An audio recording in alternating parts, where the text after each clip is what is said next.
Es decir, ser un generalista de la construcción, que es lo que los arquitectos somos, o éramos, porque cada día menos, yo creo que seguimos siendo muy necesarios. Es decir, hay proyectos, sobre todo fuera de España, donde el número de técnicos y de consejeros y de expertos y de especialistas que intervienen en la construcción es altísimo. Y siempre es bueno y siempre es necesario el que haya uno que conozca un poco de todo y que vea el problema en su globalidad y no solamente una aproximación parcial, entre otras razones para evitar monstruos de la razón que podrían surgir si cada aspecto se optimiza con independencia de los demás, ¿no? Pero también tengo que decir que esa condición o esa posibilidad de cambiar de programas y de pasar de una cosa a otra se va reduciendo a toda velocidad, y que ahora es muy frecuente que en los concursos exijan para las fases de precualificación, exijan experiencia previa en el mismo tipo de edificio, y que si uno no ha hecho un hospital, pues es muy difícil que seguramente tenga la ocasión de hacerlo. Es un proceso que en España va un poco más lento, pero que ya empezó en Estados Unidos hace muchos años, y entonces los arquitectos se van especializando en un sector, lo cual tiene sus ventajas sin duda, pero también ciertos inconvenientes. No se debe confundir la parte con el todo. Es decir, yo creo que sí hay arquitectos españoles que tienen mucho prestigio internacional o bastante respeto internacional. Y yo diría también que podemos decir que los arquitectos españoles lo tienen, no la arquitectura española, en el sentido de la producción masiva de la arquitectura española. Yo no siento ningún respeto por lo que veo desde el tren, o sea, y todo está hecho por arquitectos y por compañeros míos, ¿no? O sea, que hay que distinguir un poco. Yo creo que es cierto que el tipo de enseñanza que se hace aquí, y que es una enseñanza muy comprensiva, que pretende cubrir casi todos los campos, puede generar perfiles de profesionales muy completos, pero también es verdad que se generan perfiles de profesionales muy incompletos, porque no todos pueden alcanzar, por ejemplo, una buena preparación plástica cuando los aspectos técnicos muchas veces están muy valorados o es decir, en cualquier escuela extranjera, o casi las escuelas extranjeras que yo conozco, la asignatura de proyectos arquitectónicos es el núcleo, el nodo alrededor de la cual giran las otras como complementarias. Aquí muchas veces, si uno va a dar clase a una escuela española, pues a lo mejor los alumnos ese día no vienen porque han tenido una práctica la noche antes de no sé qué cosa. Entonces uno ve como... Entonces eso seguramente es un hándicap para el papel de los arquitectos españoles, si no hoy, va a serlo en el futuro. Pues yo creo que el futuro, digamos, tradicional de arquitectos generalistas que un poco lo cubren todo, yo veo difícilmente que ese futuro permanezca. Yo creo que casi inevitablemente, aunque habrá quienes puedan seguir ejerciendo ese papel, yo creo que casi inevitablemente una mayor especialización sería conveniente. No pueden seguir saliendo cada año de las escuelas españolas, no sé cuántos saldrán, si a lo mejor 1.500 o 2.000 nuevos arquitectos, y pensar que va a haber, todos van a poder desempeñar un rol similar. Yo creo que la especialización es imprescindible, y la especialización en muchos más campos de los que tradicionalmente se entienden. Es decir, que se entiende, antes había estructuras o construcción y urbanismo, pero bueno, pero ¿por qué no diseño interior que garantiza, digamos, el confort tan importante de la corta distancia de todos nosotros, y que no hay por qué abandonarlo a escuelas para personas desocupadas que casi no tienen nada que hacer, o por qué no elaboradores de programa, o por qué no técnicos medioambientales, o por qué no sé, tantas cosas que se me ocurren que los arquitectos pueden hacer que no se hacen, y yo creo que esa sería una solución, sobre todo para estas escuelas o para estos países en los cuales hay una masificación del número de estudiantes que acabará produciendo un número de profesionales muy alto.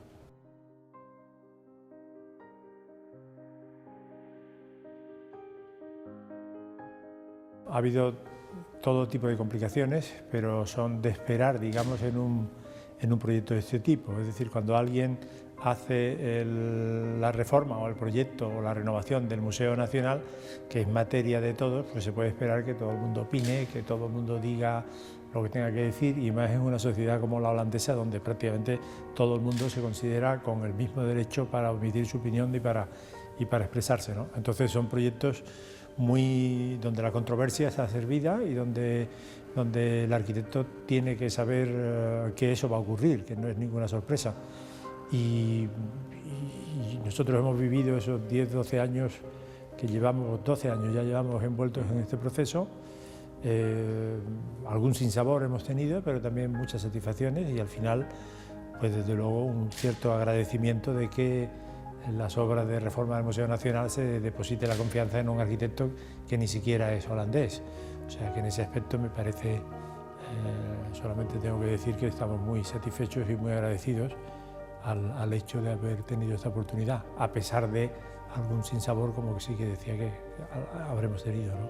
Nosotros es la primera vez que afrontamos un problema de este calibre, pero también podría decir que hay muchos precedentes, es decir, que el Rijksmuseum es uno de los últimos grandes museos nacionales que acomete este tipo de adaptación, y lleva muchos años acometiéndola, porque antes de nuestro proyecto hubo otros proyectos y otros intentos, lleva mucho tiempo haciéndolo, pero el hecho de que haya habido precedentes, es decir, que hayamos podido ver cómo lo han hecho en el Louvre o tantos otros, pues nos ha servido de ayuda y nos ha servido un poco de... Porque al final los problemas son prácticamente casi todos los mismos, es decir, dotarlo de servicios, de cosas a veces un poco banales, o sea, de cafetería, de guardarropas, de tickets, y ya modernizando ya la institución de museo, pues por supuesto auditorio o sitios para niños, en fin, todo este tipo de cosas. Los estadios son edificios muy especiales, tienen ocupaciones intensas durante periodos de tiempo muy cortos, tienen mucho de máquina, de instrumento, quiero decir, son cosas puestas al servicio del juego y de esa gran afluencia, es decir, todas las cuestiones de visuales, evacuación, emergencia, seguridad, son aspectos que cobran una importancia tremenda. Yo diría que los estadios antes eran cosas más fáciles, digamos, eran edificios más fáciles de hacer, porque ahora se han convertido en estadios, los grandes estadios se han convertido en proyectos, en programas más difíciles, porque tienen muchísimos tipos de usuarios distintos, aunque parezca que no, pero hay desde aquellos que pagan distintos niveles de entradas, a los que tienen palcos, a los que son VIPs, a la prensa, a los deportistas, y son toda una serie de circuitos que no pueden cruzarse y que han complicado mucho últimamente la redacción de un proyecto de estadio, ¿no? Pero que antes no era tan complejo. A mí me gustan mucho porque son proyectos en los que uno puede ir muy directamente a la forma, digamos y permite hacer edificios muy sintéticos, edificios donde hay cuando digo sintético quiero decir donde se consigue una cierta, o donde se intente conseguir una coincidencia entre construcción, forma, geometría, material, función, este tipo de cosas que son muy importantes en la arquitectura. Las estaciones en ese aspecto son muy distintos a los estadios. Son edificios utilizados muchas veces 24 horas del día en la ciudad. Yo diría que es el edificio más abierto y más urbano. Hay sitios, por ejemplo Basilea, además de estación, que ya tiene un uso intensísimo como estación, es paso de un lado al otro de las vías, con lo cual está 24 horas del día abierta. Son edificios de uso muy intenso. Yo tengo que decir, como arquitecto, es muy emocionante utilizar tu propia estación. O sea, es ver las escaleras mecánicas llenas de gente que sube y que baja, es una experiencia intensa y me gusta repetir. La Basilea está terminado ya desde el año 2005 y hemos hecho Basilea, hemos hecho Santa Justa como estaciones de ferrocarril. Son edificios donde la planta no es demasiado importante, porque la planta viene muy decidida casi por el trazado ferroviario y por las subidas y bajadas andenes, este tipo de cosas, y yo creo que la sección, es decir, la cubierta, como siempre fue incluso tradicionalmente con las cubiertas de la ingeniería y de las cubiertas históricas de las estaciones, es en la cubierta y es en la sección donde el arquitecto tiene mayores oportunidades. Y Santa Justa supuso para nosotros un cambio de escala importantísimo, y además fue un medio muy duro, porque en aquel entonces las estaciones, con alguna excepción, eran redactados los proyectos por funcionarios o del Ministerio de Transportes, es decir, que nos encontramos con un medio punto hostil, diría, ¿no? Porque de recién llegados a un territorio que no consideraban que no era el nuestro. Y bueno, pues fue algo fantástico, sensacional, maravilloso, un salto de calidad y un salto de reconocimiento que nos pareció, fue muy importante en su momento.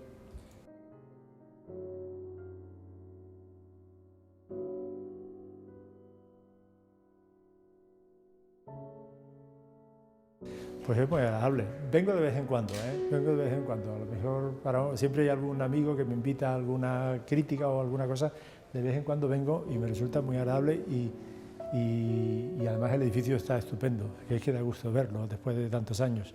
Eso son en mérito de algunos directores que conozco bien. Y da gusto verlo, porque realmente yo la vi muy deteriorada esta escuela. Después de nosotros estudiar ya, todos los pasillos estaban llenos de subdivisiones, bueno, era un desastre. Y ahora verla así tan impoluta me resulta muy satisfactorio. Y a mí, claro, cuando entro me acuerdo de cómo entraba yo cuando tenía muchos menos años.